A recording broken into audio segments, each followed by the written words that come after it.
Seja bem-vindo ao podcast da Chrome. Hoje, uma convidada aqui ilustre, que é uma amiga também, a doutora Cândida Pena. Eu vou falar um pouquinho sobre o currículo dela, mas eu quero falar que eu estou muito feliz e realizado por dar continuidade a esse podcast. Esse podcast visa trazer os médicos, os profissionais da saúde que vivem e respiram a sua profissão. A maioria deles falam que quem foi que escolheu a medicina, que escolheu a especialidade, não foram eles, e sim a especialidade que os escolheu. Então, a doutora Cândida Pena Teixeira é uma cirurgiã pediátrica, uma das cirurgiãs pediátricas mais completas da Bahia, com quase 20 anos de atuação, cuidando de bebês, crianças e adolescentes, sempre com muito carinho, técnica e responsabilidade.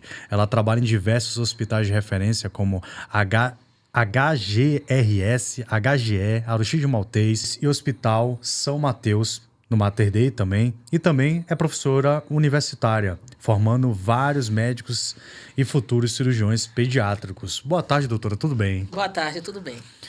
Como é que você está assistindo hoje, doutora? Tô bem, tô tranquila. Tá tranquila? Eu acredito que esse seja o primeiro podcast, assim, que você, tão íntimo, né, para falar sobre você. Como é que você se sente com isso?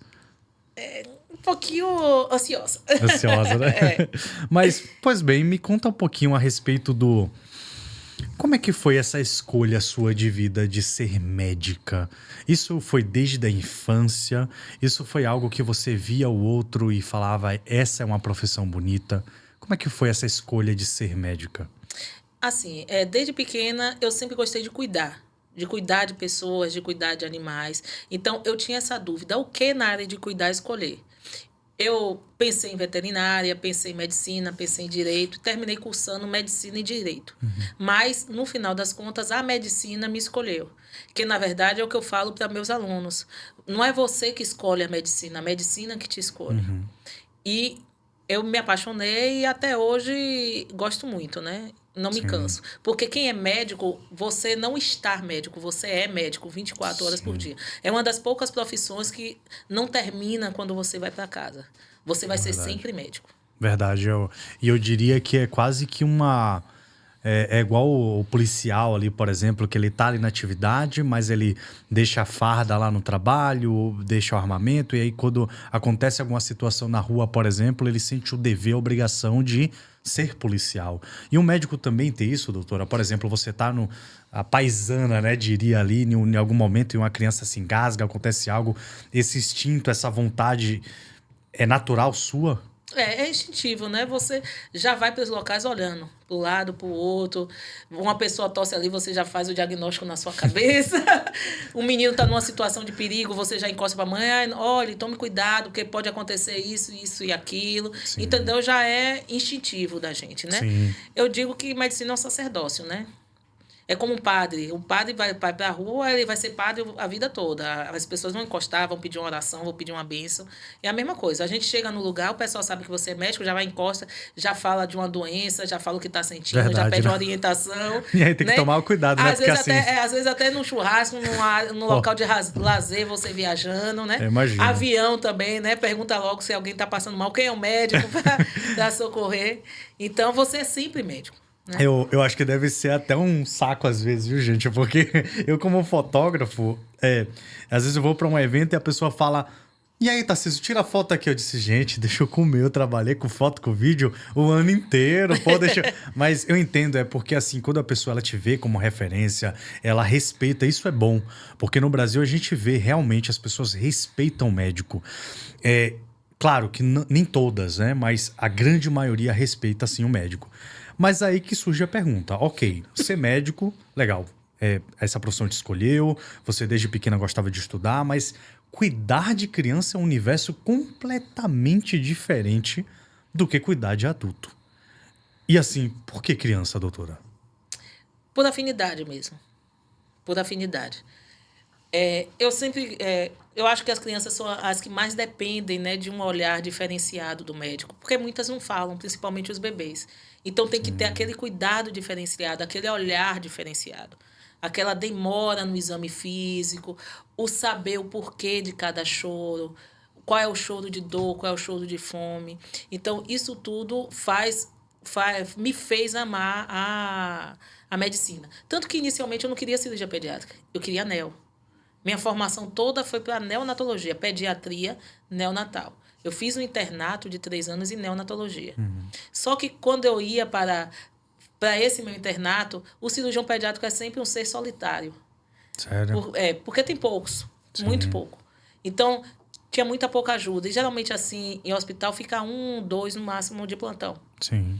E quando eu estava na UTI neonatal, como interna ainda, no 3º ano de medicina, chegava lá, tinha alguma urgência no meu paciente, uma enterocolite, alguma coisa que precisava do cirurgião pediátrico.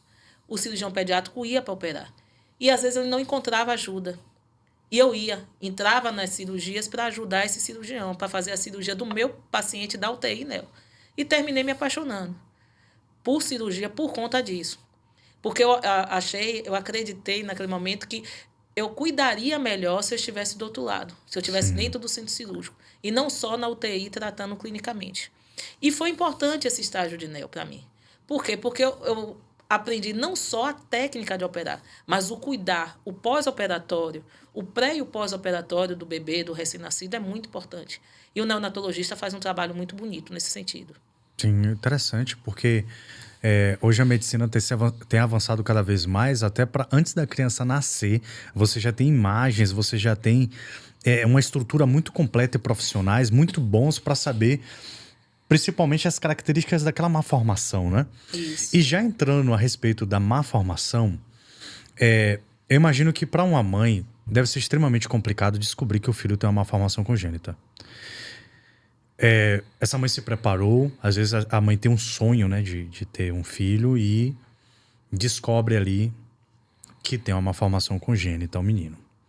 Eu imagino que na mente dela deve surgir vários pensamentos, né? E um desses pensamentos deve ser: o que é que eu faço agora? O meu filho vai ser assim a vida toda? Será que tem cura? Será que tem tratamento? O que é que eu faço, né? E eu vejo que o cirurgião pediátrico já entra antes da criança nascer. Como é essa relação? O que é que você fala para a mãe nessa situação que é tão difícil, tão complicada? Qual é a orientação, primeiro, que você dá para essa mãe que descobriu? E depois, quais são os próximos passos? É óbvio que existem algumas malformações incompatíveis com a vida, né? Mas muitas outras malformações hoje já têm cura, como hérnia diafragmática, atresia de esôfago, gastrosquismo, falocele. Então, eu tenho pacientes que já são adolescentes, que teve essa malformação. Sim. E vivem uma vida normal hoje, né? O que é que eu faço com as mães? O mais importante é a consulta pré-natal. A mãe ainda grávida ter essa consulta para poder a gente explicar o passo a passo logo após o nascimento. Sim. Né? Tem algumas cirurgias que são feitas no período fetal? Tem. Né? Tem algumas cirurgias que já se consegue fazer no período fetal. Mas, infelizmente, ainda não é uma realidade para todos os pacientes. Na maioria das vezes, a gente espera esse paciente nascer para a realização desse procedimento cirúrgico. Sim. Quando a mãe vai para mim no consultório, eu explico a patologia e explico o passo a passo de como será esse procedimento cirúrgico e quanto tempo após o nascimento da criança. Tem cirurgias que faz logo ao nascer, como a gastrosquise.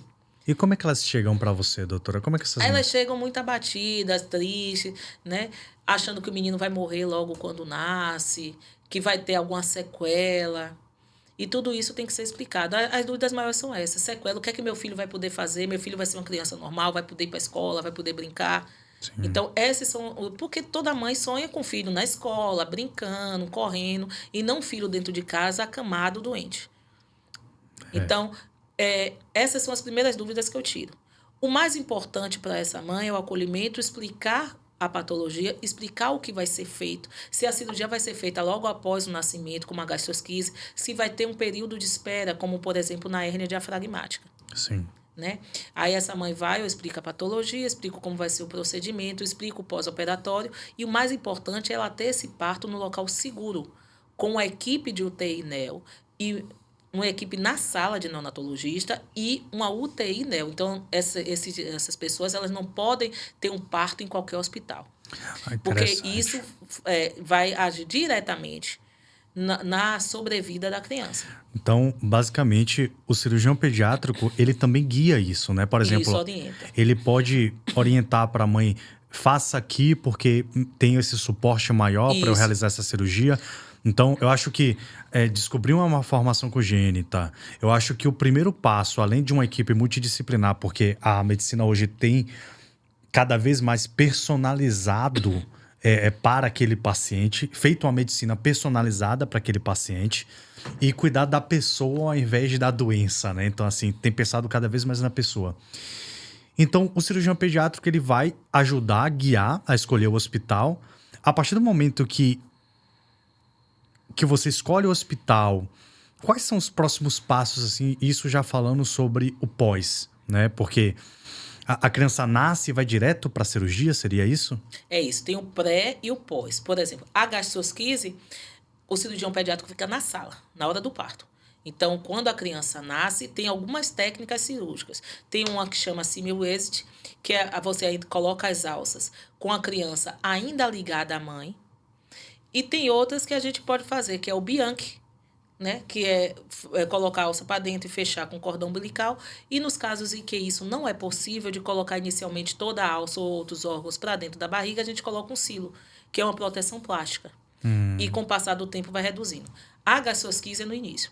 A onfalocele, a hérnia diafragmática, a atresia de esôfago, não é na hora que nasce que vai fazer a cirurgia. Primeiro, ela precisa dos cuidados neonatais. Por exemplo, a atresia de esôfago, antes do procedimento cirúrgico ser realizado, a gente precisa de um raio-x com 24 horas para saber se tem fístula, se não tem, ou seja, o tipo da atresia de esôfago, e precisa de um ecocardiograma para ver outras malformações associadas, malformações cardíacas. Então, esses 2 exames que vão determinar a técnica cirúrgica que vai ser utilizada naquela criança. A hérnia diafragmática também. A gente espera um período, porque essas crianças com hérnia diafragmática, elas apresentam um quadro de hipertensão pulmonar. E o que muita gente se engana é que pensa que os órgãos, as alças dentro do tórax é que irão causar a morte do paciente. Não é isso. Na hérnia diafragmática, o paciente morre pela hipertensão. Então, a gente primeiro tem que tratar a hipertensão para só depois fazer a cirurgia dessa criança. Interessante. E a gente entrou já E isso tudo precisa de quê? Um cuidado neonatal especializado. Entendi. Então, não dá para ter parto numa maternidade comum. Sim. Porque quando tem um parto numa maternidade comum, essa criança vai ficar dependente de regulação. E esse tempinho de espera pode determinar o óbito. E a gente vê muito disso, né? Isso. A gente vê muito no Brasil pessoas buscando a regulação e a maioria dos casos a gente vê quais são o destino, infelizmente. Então é por isso que, ao detectar, já é interessante marcar a consulta, já procurar a cirurgia pediátrica para saber os próximos passos. E o importante é não se desesperar, né? Porque eu acredito que até familiares dessa mãe devem dar conselhos, como, por exemplo, interromper, né? Isso. Em alguns casos. Você já teve casos assim que as pessoas pediram para interromper? Isso. Tanto familiar quanto até mesmo médicos que fizeram exames e tudo, orientaram, diz que algumas doenças eram incompatíveis, que o ideal seria interromper indiretamente, né? Que não vai falar diretamente para fazer isso. Mas indiretamente diz que é incompatível com a vida e tal. Né? E a pessoa ficou tendenciosa a interromper a gestação. E você já teve casos que a mãe já teve esse questionamento e chegou até você: poxa, doutora, eu não quero interromper, tudo indica que mas eu não quero. Já teve algum caso assim na sua carreira? Teve recentemente um caso de uma mãe que tinha o bebezinho foi fazer ultrassom fetal e tinha uma tumoração muito grande no pescoço e pelo ultrassom fetal comprimia a traqueia. Então, provavelmente, essa criança, ao nascer, teria insuficiência respiratória e morreria nas primeiras horas de vida por essa insuficiência respiratória, se não conseguisse entubar a criança. É delicado. E como a criança está hoje? Não, a criança está bem, porque, na verdade, ela foi para um serviço especializado que tinha neonatologista na sala. Então, a criança nasceu, foi entubada corretamente, foi para a UTI, na UTI fez o exame de imagem, determinou o tamanho e a abrangência desse tumor. E esse tratamento, na verdade, como era um linfangioma, a gente fez mesmo, foi um tratamento medicamentoso. E o tratamento medicamentoso, junto com minha aplicação e a aplicação do radiologista intervencionista, né, conseguiu reduzir essa tumoração só mesmo com a medicação. E a criança hoje está bem, normal, tranquila. não precisou fazer cirurgia e Brilhante. não faleceu. Brilhante, brilhante. Eu acredito que isso deve ser um sentimento de honra muito grande quando você trata e depois você vê a criança bem. Eu acho que não deve ter nada que pague isso. Uma coisa muito interessante que eu sempre pergunto para os médicos, assim, especialistas, é a respeito da sua especialidade, o que que trata, o que que faz. Porque quando a gente fala de pediatria, né? A gente geralmente corre pro pediatra, já pensa no pediatra, né? E tem coisas que não necessariamente precisa passar pelo pediatra, já pode ir direto para a cirurgião pediátrica. E quais são esses casos, além da malformação congênita, por exemplo? Aí, nos casos que a mãe detecta, né? Por exemplo, a mãe detecta, ela conhece seu filho. Então, às vezes, ela detecta uma hérnia, né? Ao higienizar a criança, ela detecta uma fimose. Então, nesses casos, já pode vir diretamente para mim. Não necessariamente precisa passar primeiro pelo pediatra. Entendi. Então, nesses casos, e aí já comentando na mais conhecida, né, a fimose, existem muitos diagnósticos que são feitos errados até também, né, a respeito da fimose. E isso confunde algumas pessoas que não têm especialidade, porque o especialista tem aquela característica de ter a casuística na mão. Ele vê aquilo ali o tempo todo, então ele sabe diferenciar até as pequenas coisas do que é e do que não é. Então, assim, por que confunde tanto a aderência, balano prepucial, é isso? Da fimose. Por que confunde? Por que algumas pessoas dão esse diagnóstico errado? É porque, na verdade, o bebezinho ele nasce com o que a gente chama de fimose fisiológica. O pintinho dele é todo fechado. Mas por quê? Porque ele usa fralda. Né? Então, se ele usa a fralda, o pintinho tem que ter fechado para a urina e as fezes não entrar em contato com a uretra e levar a uma infecção. Quando a criança desfralda, aí que a gente vai usar a pomada. A pomada é para quê? Para tirar essa aderência. Não é a fimose. A aderência balano prepucial é o pintinho fechado, o pintinho coladinho. Uhum. A fimose é o anelzinho fibroso. Então, esse anel fibroso, quando você descola a aderência e tem esse anelzinho fibroso que não dá para expor muito, isso sim é a fimose. Então, a confusão é essa, porque o pessoal acha que o pintinho fechadinho, coladinho já é a fimose. Entendi. E não é. Isso é a aderência. A aderência a gente trata com pomada, não necessariamente precisa fazer cirurgia. Então, se você vê que tem médicos e pessoas que se confundem, né? Quando não é especialista, quando não... Imagina a mãe, né? Que às vezes, não, é isso. E aí já quer comprar pomada, já quer dar... O que eu pego muito de erro justamente é esse, né? Crianças, bebezinhos ainda, utilizando Postec, utilizando outro tipo de pomada para liberar crianças na fralda. Então, não é para fazer isso. Primeiro porque, qual é a necessidade de expor a glande com a criança com fralda? Vai ficar a uretra lá exposta com a urina e as fezes e facilitando a infecção urinária. Verdade. E outra coisa, você vai botar pomada numa criança com fralda, a fralda absorve toda a pomada, né? Verdade. Então, você bota a pomada, bota uma fralda de alta absorção. A criança se mexendo ali, a pomada... A fralda absorve a pomada. Sim. Então, não tem sentido nenhum. Por esses dois motivos. Você Sim. começar a utilizar uma pomada e fazer exercício. Fora que exercício, imagine, o pênis do recém-nascido, pequenininho, frágil, você lá com sua mão, por mais delicado que você seja, é sempre força. Então, você vai criar microlesões. E isso vai fazer com que aquela pele que é fininha do recém-nascido fibrose. E quando for realmente a hora da criança usar a pomada, ela já vai estar fibrosada aquela pele e ele vai ter que fazer a cirurgia de qualquer jeito. Ou seja... Pula etapa, né? Ou seja, possa ser que não era cirúrgico e de tanto ali passou a ser cirúrgico? Passou a ser cirúrgico. Passou a ser cirúrgico. Isso é interessante. Atenção, você, mamãe que está assistindo, é interessante você buscar a consulta com a cirurgiã pediátrica, até de caráter preventivo. E aí uma característica bem interessante é que algumas pessoas têm a sensação de que vai perder o valor, que a consulta não é... Gente, a consulta é um momento que o cirurgião pediátrico vai olhar não somente... E me corrija se eu estiver errado, tá, doutora? Não somente o que a mãe está falando, mas sim a criança como um todo. Até porque o cirurgião pediátrico, ele trata a criança como um todo, né? Da cabeça para baixo ali, o cirurgião pediátrico... Isso, do pescoço para baixo. Do pescoço para baixo. O cirurgião pediátrico... Então, no ato da consulta, eu imagino, né, que o cirurgião pediátrico, ele não olha só aquilo, ele olha o todo, né?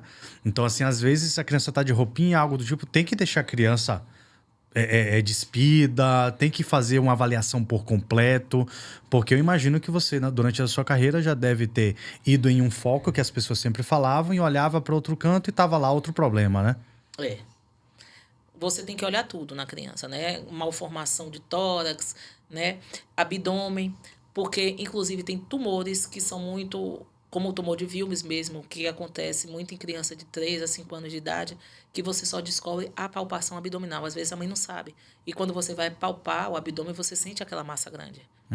Entendeu? Então, por isso que tem que palpar o abdômen da criança, olhar se tem hérnia, olhar se tem fimose, olhar se tem malformação torácica, olhar umas coisas que a mãe também não reparam, por exemplo, uns furinhos, que são as fendas, né? As fendas branquiais. Então, isso tudo a gente faz na avaliação. Fendas branquiais. Coisas que passam despercebidas e a gente avalia tudo.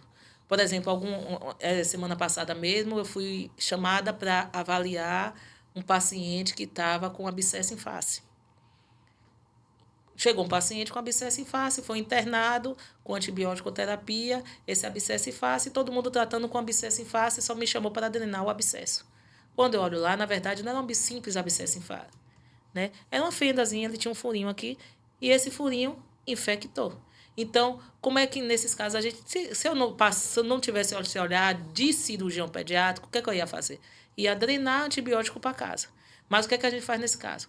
Drena, antibiótico para casa e depois, a posteriori, a gente marca para fazer uma cirurgia letiva. Sim. Para tirar isso, porque isso vai ficar sempre reinfectando. E aí toda hora... Reinfecta. A mesma coisa do cisto pilonidal, que é um furinho nas costas, né, que fica mais na região sacral. É como se fosse um furinho, que a pessoa fica o tempo todo dando entrada, acontece mais em pré-adolescente e adolescente, sempre dando entrada com abscesso nas costas. E dói pra caramba, né? Eu já ouvi falar sobre isso. É furúnculo. Aí fica tomando várias coisas de antibiótico e não trata. Então, se você não tiver esse olhar atento de observar o indivíduo com todo, muitas coisas você só trata o que você está vendo. E certas patologias passam despercebidas. Sobre esse cisto pilonidal, fica pertinho ali do... Eu acho que na região sacral, nas costas. É do cóccix ali, né? Que chama, né? É mais um pouquinho para cima. Um pouquinho para cima. E é sempre cirúrgico? É sempre cirúrgico. Interessante. Quando está infectado, você trata com antibiótico e depois você faz cirurgia. As cirurgias podem ser abertas, tem 3 técnicas diferentes e hoje tem especialistas que fazem até minimamente invasiva também. E já entrando nesse assunto de minimamente invasiva, a gente entra em um cenário da medicina que já é o presente. E eu acredito que daqui a 10, 15 anos a gente vai normalizar isso a ponto da grande maioria das cirurgias serem através de vídeo, através de robótica. Qual é a sua visão sobre isso? O que é que você busca se capacitar? Você realiza esse tipo de cirurgia? Qual é a sua visão sobre o vídeo e a robótica? Eu sou entusiasta, né, do vídeo e da robótica. Primeiro, por quê? O que é importante na cirurgia, né, principalmente para criança? Você minimizar a dor. E a cirurgia minimamente invasiva, que é a cirurgia por vídeo e por robótica, pelo fato de usar incisões menores, materiais mais delicados, ela minimiza o pós-operatório. Então, a criança volta mais precocemente para as suas atividades. Então, isso é importante. Outra coisa importante é porque, através de pequenos orifícios, como você bota uma ótica, você tem uma visão muito grande. Você tem uma visão de todo o abdômen. Apenas por uma ótica que você passa pela região umbilical da criança. Então, uma visão de todo o abdômen aumentada. Entendi. Né? Então, você tem uma visão melhor. Você consegue fazer a cirurgia melhor. E qual é a vantagem da robótica para a cirurgia de vídeo? A robótica você vê 360. Inclusive, eu já gravei algumas cirurgias robóticas e eu fiquei fascinado com o poder daquilo. Então, a robótica, eu vou te dizer que a robótica ela é melhor do que o vídeo em órgãos cilíndricos, por exemplo, né? Então, intestino, próstata, ela é melhor, porque como você tem aquela visão de 360, o risco de lesar nervos, de lesar vasos é bem menor. Bem menor. E é por isso até que as cirurgias urológicas, né, tem cada vez mais, o mais importante hoje é Agora, coloprocto também. Eu vi Uma coisa bem interessante do robô é que o outro cirurgião que está lá na mesa, né, com o paciente, e o outro fica aqui no console. Isso. Eu achei bem interessante porque quando um fala com o outro, ele não precisa tirar e falar e olhar. Ele fala aqui mesmo e tem um microfone lá. Cara, aquilo ali pra mim, só aquela solução ali, eu disse, caramba. E às Vou vezes não pensar em precisa falar. Se a equipe for bem coesa, você sabe o passo a passo de cada procedimento cirúrgico. Então, se você já é acostumado a realizar aquilo, você já vai fazendo intuitivamente. O cirurgião principal, o cirurgião auxiliar é tão importante quanto o principal. Né? Então, o cirurgião principal, ele faz um movimento lá, você já sabe que você tem que mudar aqui, que você tem que trocar a pinça, que você tem que botar um clipe, uma pinça, um clipador, alguma coisa do tipo. É igual o trabalho do instrumentador, da enfermeira. Que você só faz assim, o instrumentador, se ele já tiver muito tempo com você, ele já sabe qual é o fio que você quer. Já Você não precisa nem prevê, né? pedir o fio. Legal. Ele legal. já sabe o passo a passo da cirurgia. Então, cada vez mais, o conjunto tem se tornado cada vez mais importante, né? É. E eu acredito que o instrumentador cirúrgico que sabe todas as etapas da cirurgia e prevê esses movimentos deve sim, com certeza, ser o mais valorizado, né, doutora? Ah, com certeza. E como é que tá o cenário hoje da educação, tanto para médicos quanto para técnicos, enfermeiros? Qual a sua visão sobre isso? Visando que a grande maioria das pessoas tem botado essa questão em mesa. É. Hoje, na verdade, eu vejo com um certo ar de tristeza, porque não digo só a medicina, mas toda a área de saúde está muito para fins, como é que eu digo, comerciais. Né? Então, as faculdades estão abrindo de qualquer jeito, porque sabe que não só o médico tem essa visão de que o pessoal da área de saúde nunca vai estar desempregado. Então, hoje está uma proliferação muito grande, tanto de faculdades de medicina, como de fisioterapia, como de enfermagem, e muitas escolas de técnico e enfermagem. Só que não tem gente capacitada para dar aula para tanta faculdade que está abrindo, para tanta escola que está Faz abrindo. sentido. Faz sentido. E cada vez mais as pessoas estão saindo mais despreparadas. Verdade. Né? Tanto pela falta de capacitação, quanto pela falta de campo de atuação de internato. Também não tem. Porque os hospitais são aqueles mesmos. Sim. E abrindo as faculdades, essas pessoas vão ter que fazer seu internato aonde? E é realmente no internato onde o estudante de medicina aprende a ser médico. Porque ele vai ter o primeiro contato com o paciente, vai ter aquela empatia, vai saber como avaliar. É muito diferente você ensinar na sala de aula uma dor abdominal e você estar com o paciente na sua frente com dor abdominal e você ter que fazer aquele diagnóstico. Se aquela dor abdominal é uma dor abdominal clínica, se é uma dor abdominal cirúrgica. E aí entra a importância da residência, né? É a importância da residência. Mas antes da residência, eu acho que o internato é muito importante, porque a residência não é para todo mundo. Infelizmente, as faculdades estão se proliferando e a quantidade de vaga de residência é finita. Ela não aumentou. Entendeu? Não aumentou. E a faculdade tem muitas. Se eu não me engano, já temos quase 500 faculdades de medicina no Brasil.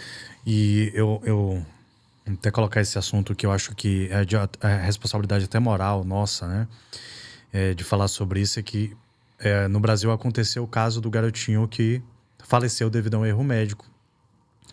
E quando eu falo sobre o erro médico, na minha visão, Tarcísio, eu encaro um erro ali da saúde em si, não só daquela médica.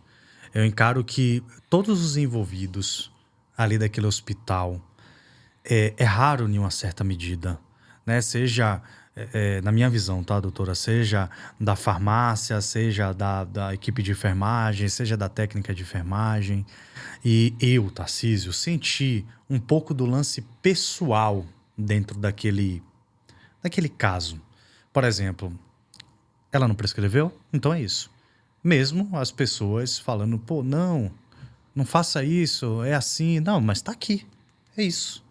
Ou seja, aí eu me pergunto, como era essa relação, né? E enquanto um aponta pro outro, o menino perdeu a vida. Como é que você olha essa relação do pessoal desses profissionais da saúde quando aplicado ali no ambiente de trabalho? As soft skills, né? As habilidades dessa pessoa estão interferindo na parte técnica?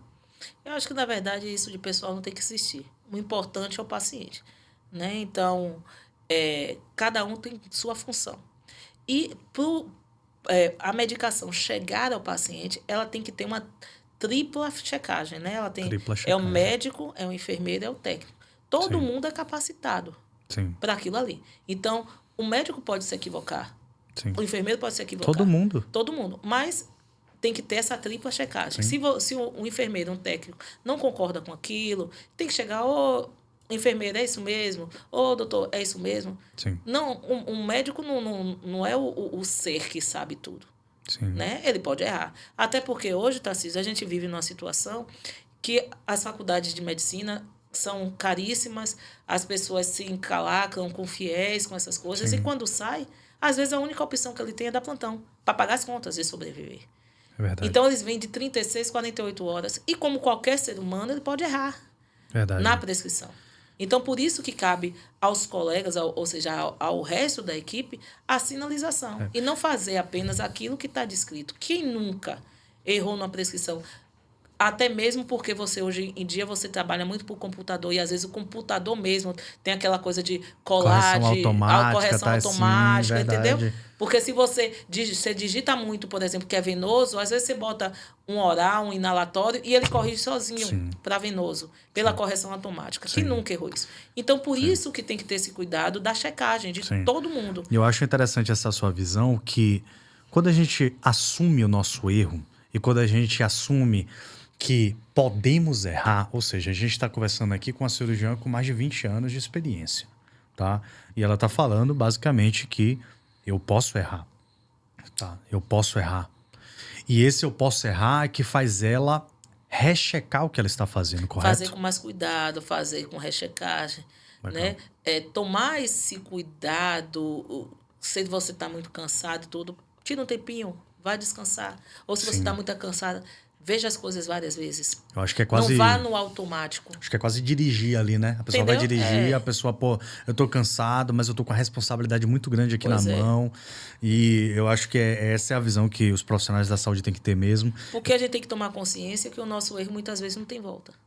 Exatamente. Entendeu? Então, não é uma profissão comum, não é uma profissão simples. E não pode ser banalizada, né, doutora? Inclusive, a gente estava até antes conversando e eu estava falando sobre a importância que o médico ele não pode banalizar, não pode se tornar comum aquela prática dele, né? E tem um vídeo de um rapaz, um médico, que ele estava comentando assim, velho, não importa o preço do plantão. O preço do plantão pode até ser um pouco mais abaixo. A responsabilidade, às vezes, não é compatível com aquilo que você recebe, mas tá ali o seu nome. Você tá lidando com vidas.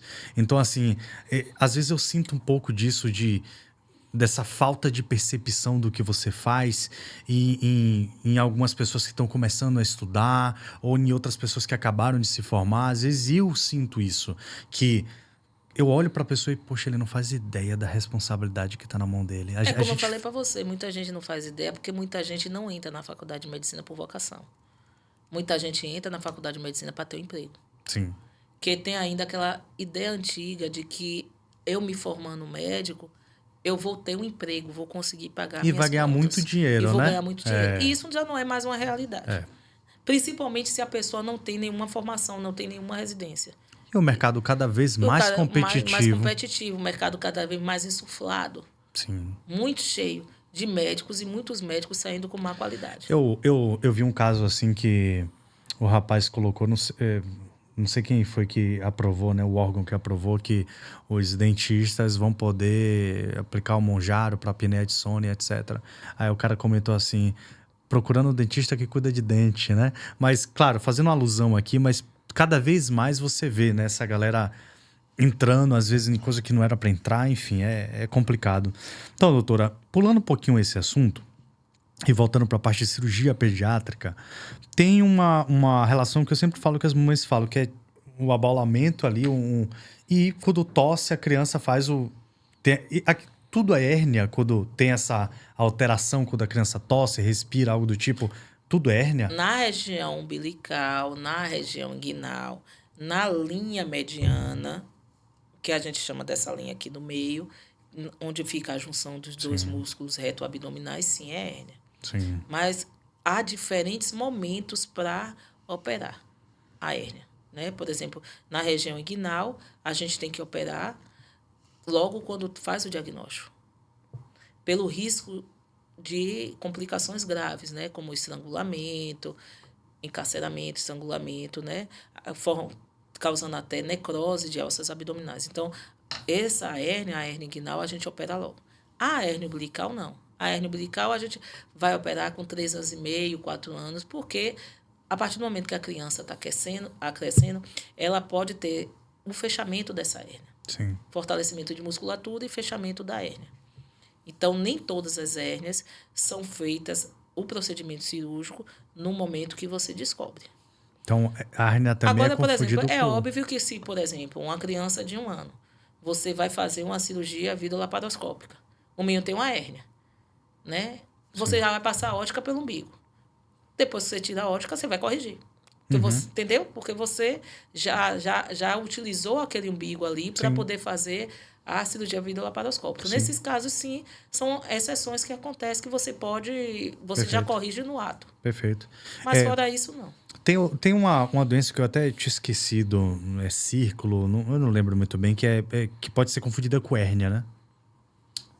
Cisto de cordão. Cisto de cordão. Isso. Qual a diferença? O cisto de cordão, porque, na verdade, o que é uma hérnia inguinal? É o não fechamento do conduto peritônio vaginal. Então, se o conduto peritônio vaginal ele não fecha, você vai ter a comunicação do abdômen, no caso dos meninos, com a bolsa escrotal, né? Então, a hérnia, o conteúdo que seria, no caso, as alças intestinais, elas podem descer e ocupar esse espaço. Então, esse abaulamento é a hérnia. O cisto de cordão, não. O cisto de cordão, esse conduto, ele fecha em cima, fecha embaixo e no meio fica um pouquinho aberto e acumula líquido. Então, esse é o cisto de cordão. Não tem um risco de encarceramento, porque o espaço que fica é muito pequenininho, só passa líquido, não passa alça. Uma doença que eu lembro até que meu pai sempre comentou assim na fase da infância dele, que doeu muito, que foi a pior dor que ele já sentiu na vida. Ele até hoje lembra disso, que é apêndice, né? Apendicite. Apendicite, né? E ele conta que, cara, foi muito triste pra ele ali, né? Muita dor.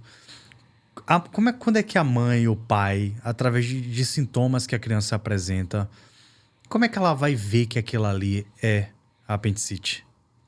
O importante é a gente saber que, por exemplo, a apendicite em crianças abaixo de 5 anos, ela se torna um pouco mais grave.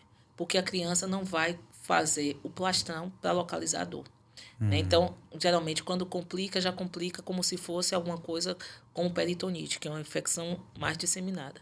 Então, nos casos das crianças menores, o importante é você ficar sempre atento às queixas da criança e, principalmente, comportamento. A criança é sempre ativa. Então, aquela criança que fica mais quietinha, que não quer comer, que tem febre, às vezes tem uma diarreia, se queixando o tempo todo de dor abdominal, fique mais atento. Leve para emergência, para ver se faz algum exame de imagem, um leucograma, alguma coisa para detectar a infecção. Já as crianças maiores, ela começa com perda de apetite, uma dor epigástrica que migra para a fossa ilíaca direita. Então, nesses casos, fica mais fácil da gente fazer o diagnóstico mesmo pelo exame físico. Sim. Você palpa na fossa ilíaca direita e você percebe a dor, às vezes com irritação peritoneal, que a gente chama de Bloomberg positivo. E a partir do Bloomberg positivo, isso, que é o nome todos são do cirúrgicos? exame. É isso, depende. Depende. Porque o Bloomberg positivo no menino, ok. Bloomberg positivo na menina que está em fase menstrual pode ser um cisto de ovário. Entendi. Entendeu? Então, a menina já é um pouquinho mais complicado. Certo. Porque se a menina já for aquela pré-adolescente, tudo que já está menstruando, pode ser um cisto hemorrágico roto, que aquele sangue ali dá o Bloomberg positivo e não é apendicite. E não é apendicite. Não é apendicite. Entendi. Então, por isso que é importante a história aliada ao exame físico. Sim. Doutora, eu imagino que você deve pegar muitas cirurgias de emergência também, né? E essas cirurgias de emergência, como é que essas crianças chegam para você? Como é que é o seu sentimento perante aquilo? Por exemplo, a gente vê casos de crianças que infelizmente sofreram abusos e você tá ali naquela situação que você... Como é que fica a sua mente de você saber que aquela criança passou por aquilo e você tem que operá-la? E também casos simples que a criança caiu, bateu a cabeça e abriu simplesmente a cabeça ou perdeu um dedo. Qual é a sua... Como é que fica a sua mente? Porque é uma criança, né? Eu falo assim, mas eu não consigo imaginar as coisas que você tá ali na sua frente e... Porque assim, você tá falando muito sobre o presente e o futuro. O futuro dessa criança depende. Então assim, você tá com aquilo ali na mão e qualquer erro ou qualquer coisinha que é pro futuro, é pro resto da vida daquela criança. Na hora a gente não pensa muito nisso, não. Na hora pensa em salvar a vida, né? Então, se sem sangramento, conter o sangramento da melhor forma possível, né? Crianças muitas vezes chegam com tiro, com facada, alguma coisa. Então, correr para o centro cirúrgico para Caramba, criança. fazer procedimento cirúrgico. Hoje o Estado está muito violento. Né? Então, chega crianças com tiro no tórax, chega criança com tiro abdominal, que tem que ir direto para a cirurgia. Meu Então, nesse Deus momento, do a gente só céu. pensa em salvar a vida. Depois que a gente vai pensar nessas outras coisas. Naquele momento, Eu imagino. o que pensa mesmo é salvar a vida da criança. Eu imagino E que só se isso. você parar pra pensar em outras Não coisas... tem como pensar em outras coisas. Até porque você é mãe, né, doutora? E olha, gente, aqui entre nós, né? A Cândida com a filha dela é Deus no céu e a filha dela na terra. E assim, não é que o cirurgião pediátrico deixe de ser humano ali na mesa cirúrgica, né? E aí, tá aí o Não, segredo. É nesse momento que tem que vir a empatia mesmo, né? Porque você vai sempre fazer o melhor. Ali que vem o seu sentimento de mãe. Porque você vai fazer o melhor para aquela criança sair bem. Eu imagino Não tem como fazer de qualquer jeito, fazer rápido. eu imagino. E como é que fica essas famílias? Porque, assim, eu como pai, eu vou te falar que você entregar o seu filho para uma cirurgia, por mais comum que ela seja, mas toda cirurgia tem seus riscos. Eu como pai, eu não... Aquele sentimento ali de as horas passam muito devagar, os A minutos família fica passam. desesperada. No momento inicial, inicialmente você não tem, principalmente nesse caso de tiro e facada, você não tem muito o que conversar. Sim. Né? Porque a família fica muito desesperada, ela não vai entender. Né? Até pelo próprio sentimento. Imagine, você nunca vai imaginar que seu filho vai receber um tiro. Né? Aí a gente chama geralmente serviço social, psicólogo do hospital para acolher a família, enquanto a gente age rapidamente para salvar a vida da criança. Verdade. E depois que termina a cirurgia, aí sim que a gente vai sentar com o familiar ali mais calmo, com a criança já fora de perigo, para explicar tudo direitinho, o passo a passo do pós-operatório. Ainda bem que eu sou videomaker. Eu vou te falar, viu? Porque é uma escolha, gente. É assim, as pessoas acham, pô, mas o médico ganha bem. Gente, eu particularmente não acho que o médico ganha bem. Eu acho que o médico trabalha muito. Eu acho que o mínimo seria ele receber um valor justo, né? E assim... As pessoas têm essa coisa, né? De, eu vou ser médico porque eu vou nadar em dinheiro. Gente, vocês não fazem ideia de como é a vida de um médico, principalmente cirurgião. Não, essa é uma ideia equivocada. Hoje em dia, você, para ser médico, você tem que gostar mesmo. Porque se você achar que você vai ficar milionário com medicina, esqueça. Esqueça. Você vai fazer outra coisa que não medicina. Como que foi, assim, a primeira vez que você entrou no centro cirúrgico e você viu uma criança lá, assim, na sua época que você... Porque, assim, até na residência, salvo engano, você já tinha feito 2.000 cirurgias, né? Me conta um pouco sobre essa história. Não, quando eu terminei a residência de cirurgia pediátrica, eu já tinha contabilizado mais de 1.500 cirurgias. Caramba. Que eu gostava. Então, assim, é o residente, né? O residente, ele tem que saber que aquele momento que ele está aprendendo cirurgia, ele tem que se dedicar o máximo possível. Então, eu fazia questão de entrar em todas as cirurgias possíveis, inclusive fora do meu hospital de residência. Sim. Tanto quando eu fiz cirurgia geral, porque o cirurgião pediátrico primeiro faz geral, para depois fazer cirurgia pediátrica. Então, tanto quando eu fiz cirurgia geral, quanto depois quando eu comecei a fazer cirurgia pediátrica. Eu não fazia as cirurgias só no meu hospital. Sim. Se um cirurgião, que era meu preceptor, operasse em outro local, eu ia. Porque eu queria aprender o máximo possível. Porque aquele tempo é o tempo de você aprender. Sim. E depois que você sair dali, você está sozinho. Entendeu? E enquanto você está com o seu preceptor, não. Ele está pegando na sua mão e está te ensinando. Sim. E cada preceptor tem uma coisa diferente para te ensinar. Porque Eu tive a sorte, pelo menos, de pegar preceptores formados em outros serviços. Tinha preceptores que tinham uma formação muito forte em uro, outros com uma formação muito forte em vídeo, outros com uma formação muito forte em tórax, outros com uma formação muito forte em neonatologia. Então, eu colava nesses preceptores para sempre sugar, praticamente como vampira, o que há de melhor para ter a minha formação. Entendeu? Isso é muito positivo. Isso é importante. Porque você está em várias escolas ali diferentes, né? Várias escolas diferentes. Cada preceptor ali, ele tem uma visão sobre a medicina e um jeito de fazer as coisas totalmente diferente. Aí você vai pegando um pouquinho de cada um a parte boa, o seu né? jeito. E aprender a filtrar também, né? E filtra e faz do seu jeito. Aí o pessoal da Chrome Study, aí os estudantes de medicina, preste atenção aí para a aula da doutora. Vamos lá. Legal. Para falar sobre o pré, né? Meu filho foi diagnosticado, vai fazer cirurgia. Quais são os cuidados? O que eu como família, além de eu tenho que tirar um momento ali para dar atenção ao meu filho, né? Eu como pai, eu já tenho essa visão que não adianta o menino estar lá, fez a cirurgia e os pais estão extremamente ocupados a ponto de não dar atenção. O menino sente isso e eu acho que isso deve fazer toda a diferença em um pós-operatório.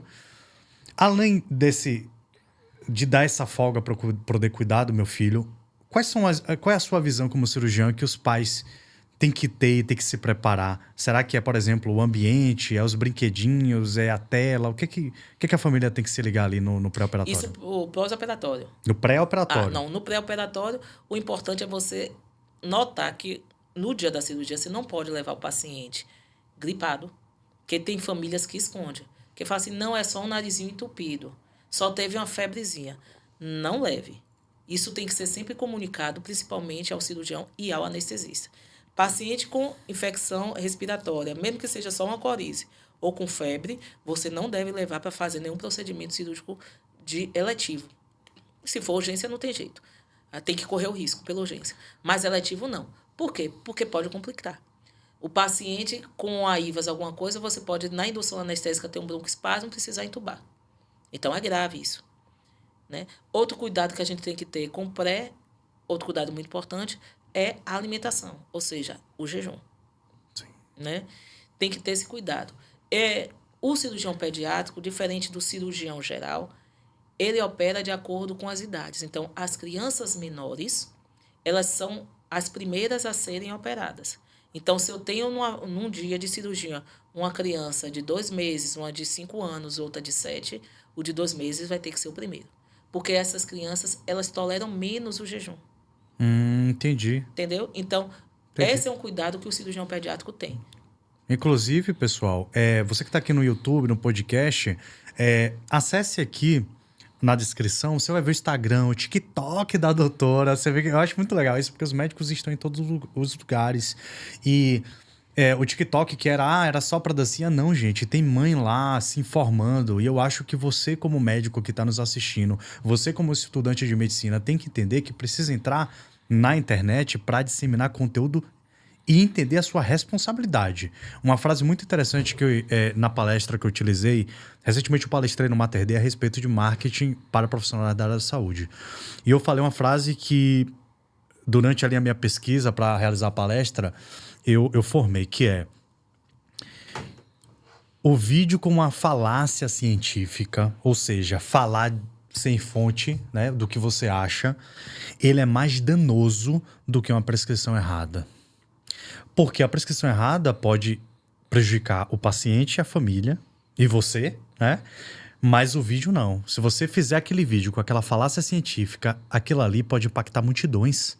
Por exemplo, gente falando, mal das vacinas, por exemplo.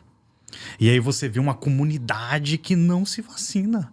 E aí a galera pegando as coisas, morrendo, e não, porque eu vi um vídeo na internet. Isso é importante você falar, porque, por exemplo, como agora a gente está ainda na fase de infecção respiratória, as crianças que não se vacinam, elas podem ter complicações maiores na pneumonia.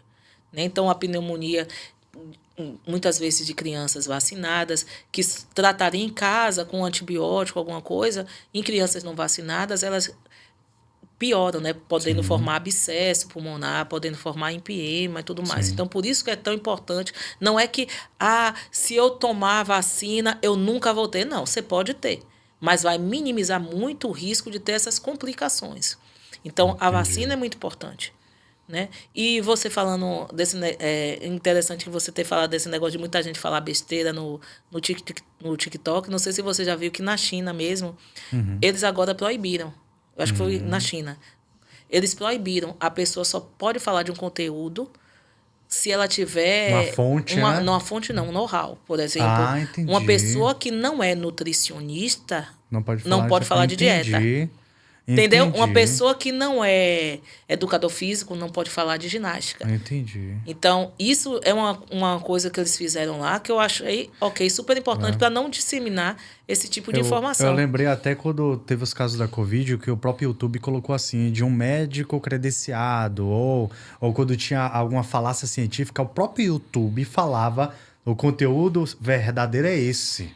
O conteúdo do vídeo tá errado. Isso é uma loucura, é até uma vergonha. Porque hoje aqui a gente vê que tem muito influencer ensinando dieta.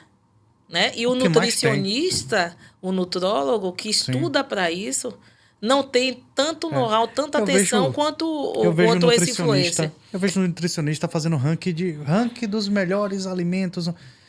E aí... Pô, velho, na minha concepção, e eu não sou nutricionista, eu acho que a nutrição ela trata mais do indivíduo, da pessoa, e coloca a dieta de acordo com a necessidade, o nutrólogo, o nutricionista, né? E as pessoas, não, esse é o melhor alimento. Aí a pessoa esquece todo o resto, os micros, os macros, e come naquele alimento e tem deficiências em outras partes, né? Doutora, a gente já tá finalizando aqui o nosso podcast, né? E eu acho que nada melhor do que finalizar nosso podcast falando um pouco do pós, né? Do pós-cirúrgico.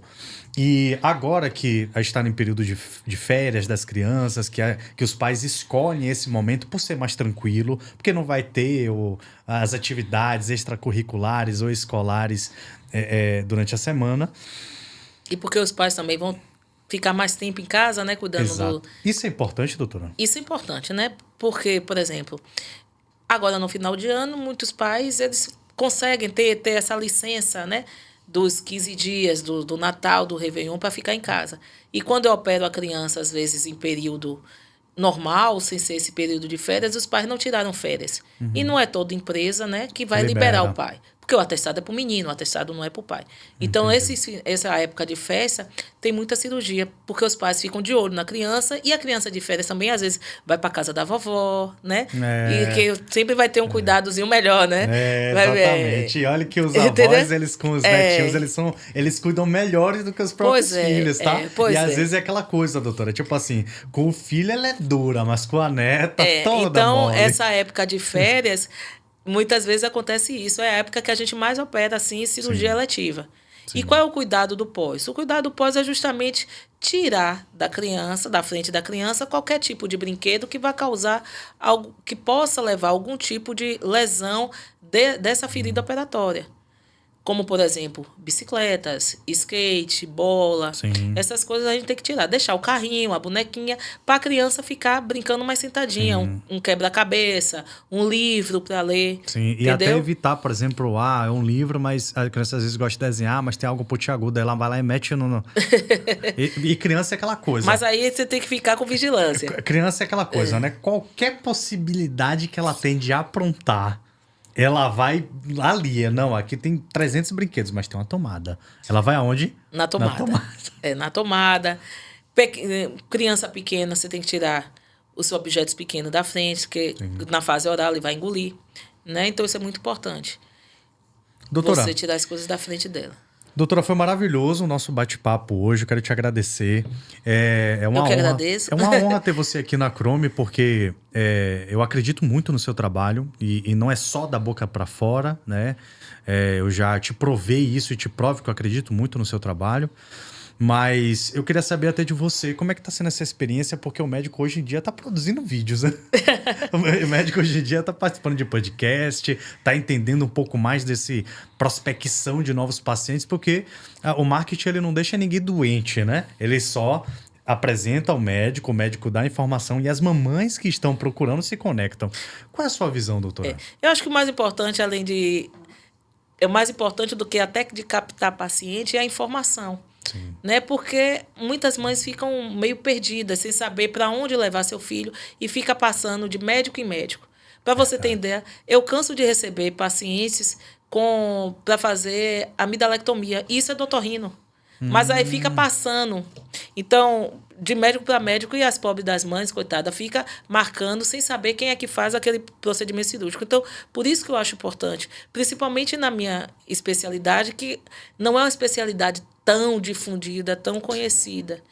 Né? Então, é importante saber o que é que faz a nossa especialidade, a nossa especialidade foi feita para cuidar de crianças da melhor forma possível.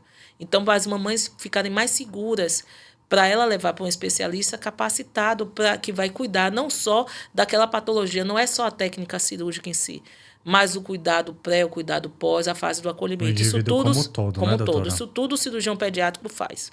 Eu acho muito bonito isso da medicina hoje, que está cuidando da pessoa, né? Então, assim, eu passei recentemente por um exame clínico, né? Uma consulta clínica e, cara, o doutor Patrick McDonald, você tem que falar o nome do doutor porque a gente tem que dar mérito, né? E ele me ouviu durante 1h30. Achei aquilo ali louco. Porque eu mesmo me espantei que ele não olhou pro relógio. E ele prezou por me ouvir. E todo o diagnóstico, todo o exame que ele pediu para fazer, tudo que ele pediu para fazer foi de acordo com o que eu falei. Então, eu acho que o paciente ele precisa ser ouvido.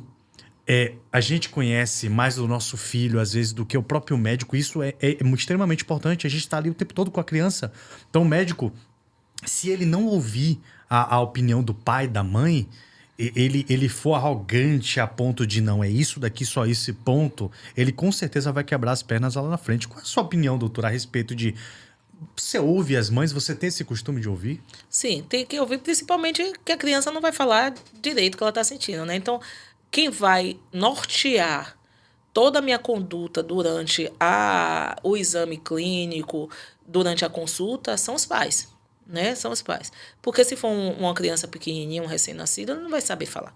Uma criança maior, um adolescente, ele vai falar. Né? Porque Sim. Cirurgia pediátrica hoje, por exemplo, eu tenho um paciente de 21 anos. Caramba, isso é muito então, interessante. Então, esses daí eles vão saber falar o que ele está sentindo. Mas sempre, né, doutora? Mas os meninos pequenininhos não vão saber falar, né? Então, precisa da mãe para fazer esse norteio. E se você não parar no ouvir, sua medicina vai ser medicina baseada em exame de imagem. Entendi. Aquelas pessoas que querem vir, tá com dor na barriga.